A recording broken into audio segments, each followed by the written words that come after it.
باسم الآب والابن والروح القدس الإله الواحد آمين. النهاردة هنتكلم عن قديس معاصر وسائح، هو القمص عازر الفرشوطي، اللي البابا كرولوس السادس كان دايما بيقوله يا مبروك. ودي قصة حياته.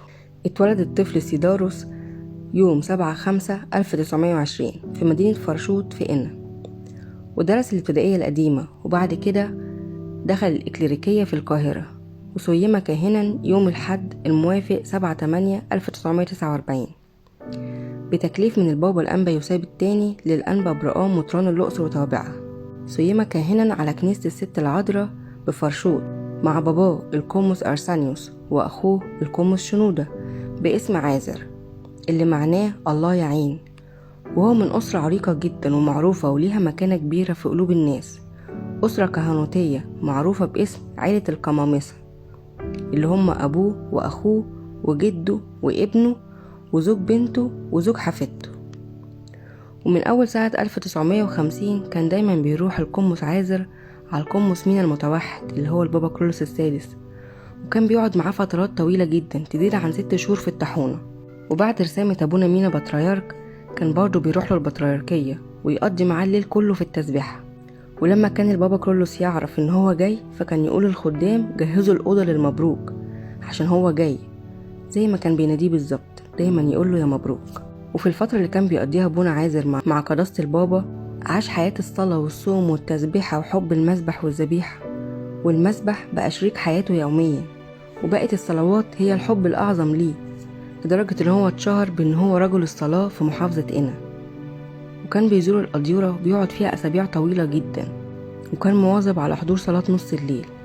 ومن الأديرة اللي كان بيروحها كان دير الأنبا بولا والأنبا أنطونيوس والبراموس والسوريان والأنبا بشوي.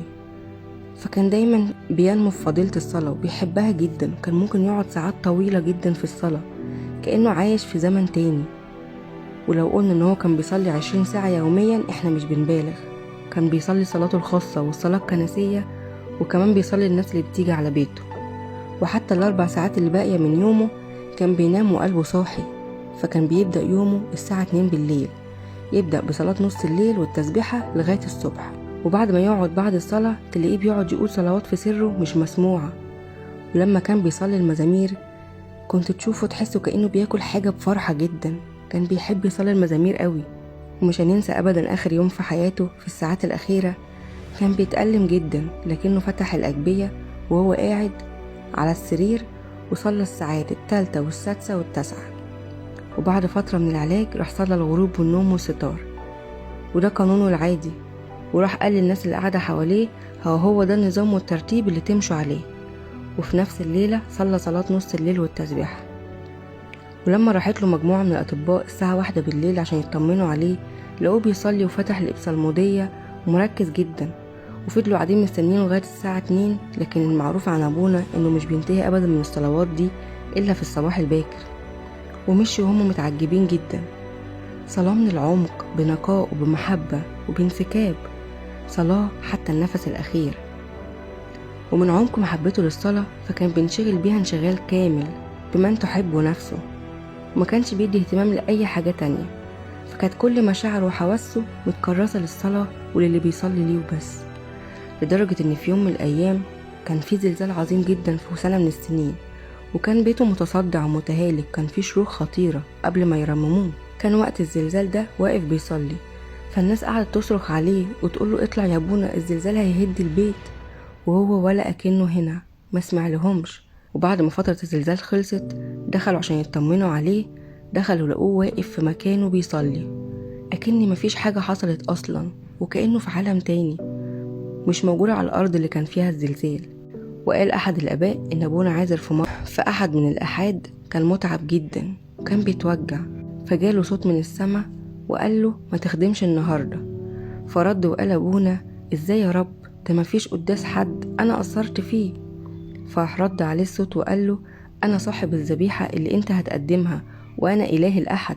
فالراجل ده شاهد على جيله بيبكت كل اللي بيستهتر ومهمل في الصلاة، وكل واحد عنده صحة مش بيصلي، وهو شيخ وكبير في السن كانت رجليه زي ما تكون محروقة بالنار من كتر ما بيقف عليها، كان دايما برضو بيقف يصلي. وقال حد تاني من الآباء وهو كاهن في كنيسة فرشوت إن أبونا عازر قبل نياحته بفترة قليلة كان بيخرج من القداسات فرحان جدا، وكان يقعد يقول كقول الرب لنفسه: إلى متى أكون معكم؟ ومش هننسى أبدا منظر أبونا القديس وهو مربط بالرباطات في رجليه الاتنين وهو في مستشفى سانت ميري بقنا، وصمم إن هو يصلي صلاته القداس، وراح قال لمدير المستشفى وهو حاليا القم الصليب أخنوخ: لو ما صليتش أنا هرجع بلدي تاني، أنا مش عايزة أتعالج. وفعلا نزل من على الكرسي المتحرك لغاية باب العربية، والغريب إنه وقت الصلاة كان عامل زي شاب صغير، كان فرحان جدا. لو اتكلمنا عن فضيلة الصوم في حياة أبونا القديس فهنقول إن هو كان ليه منهج خاص جدا في أيام الصوم، لدرجة إنه كانت بتمتد ساعات الصوم للغروب، فكان بيفطر بعد صلواته الخاصة اللي بيقولها بعد القداس، وبكده كان بيفطر أول لقمة ياكلها الساعة 8 بالليل من غير تمييز بين صوم والتاني، كل الأصوام عنده واحد. كان صوم مقدس بدرجته الأولى، مكناش بنشوفه بياكل أبدا بعد القداس حتى في يوم الحد، كان طقسه غريب، فكان ممكن يقعد طول اليوم من غير ما ياكل، لدرجة إن هو نفذ قول أحد الآباء: إنني لا أظن أن الشمس رأتني آكلا. وكانت نوعية أكله بسيطة وقليلة جدا كأنه أكل عصفور.